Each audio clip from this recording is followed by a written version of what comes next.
The devastating power of 8 limbs versus the intercepting fist of a dragon. What happens when the relentless force of ancient Muay Boran collides with the lightning-fast philosophy of Jeet Kune Do? Can the gravity-defying star of Ong-Bak break the most iconic martial artist in human history? The ultimate simulation begins now.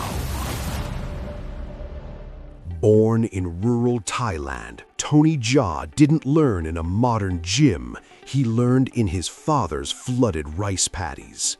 Obsessed with martial arts cinema, he spent his childhood executing acrobatic flips off elephants and kicking banana trees to forge iron shins.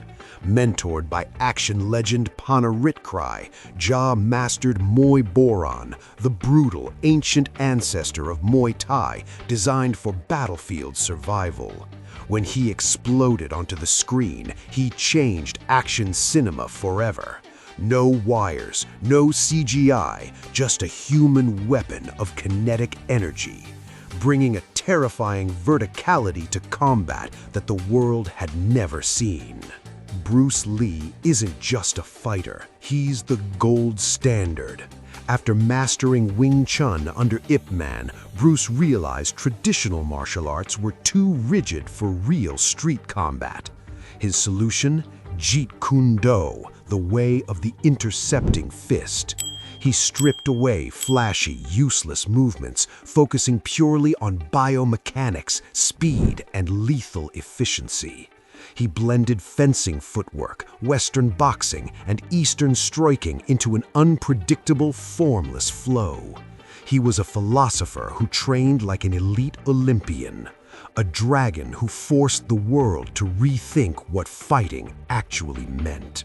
If the greatest martial minds analyzed this dream matchup, the debate would be fierce.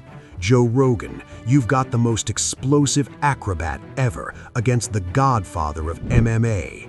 Jaa's flying knees are like swinging baseball bats, but Bruce's speed is superhuman. Can Tony even land a strike before Bruce tags him 3 times?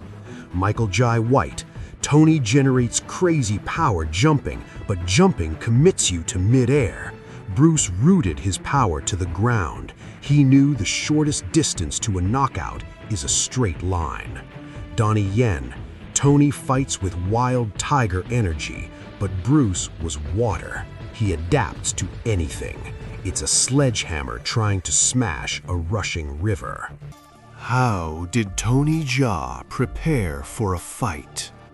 To prepare for the dragon, Tony Jaa would return to the Thai jungles. He'd shun modern weights, running through thick mud to build explosive leg power and wrapping his hands in rough hemp rope.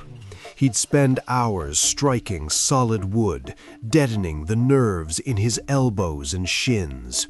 Knowing he can't match Bruce's boxing speed, Tony would focus entirely on vertical superiority. He'd drill flying knees and leaping elbows, planning to change the elevation constantly and crash through Bruce's defenses like a human wrecking ball. How did Bruce Lee prepare for a fight?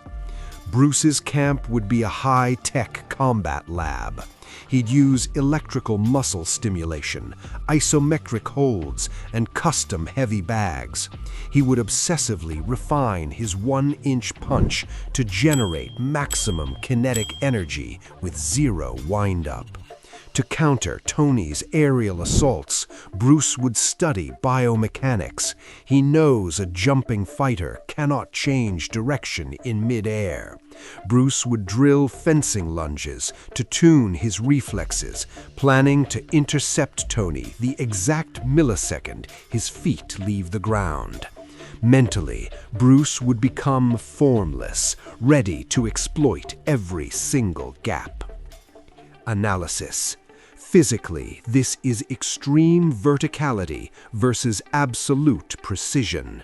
Tony Jaa has a superhuman vertical leap and bone density forged by Muay Boran. Every strike is designed to fracture bone, but his leaping attacks carry a slight telegraph. Bruce Lee is a masterpiece of fast-twitch muscle fibers. He has zero telegraph, and his straight strikes hit like lightning bolts. Mentally, it's fire versus water. Tony fights with passionate aggression to break his opponent's will. Bruce fights with code, calculating Zen focus, using psychological warfare to short-circuit his enemy's brain. Arena and fighting rules. The simulation takes place at sunset in a ruined temple in Ayutthaya, Thailand. The arena is littered with crumbling stone pillars, ancient statues, and uneven cobblestone, providing the perfect environment for wall jumps and broken rhythm.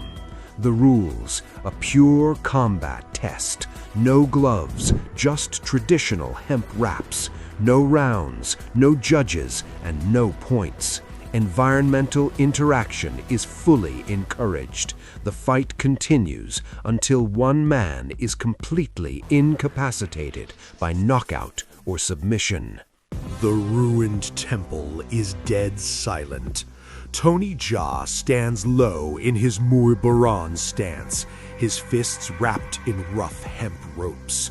Across the courtyard, Bruce Lee bounces lightly on his toes in a relaxed Jeet Kune Do posture.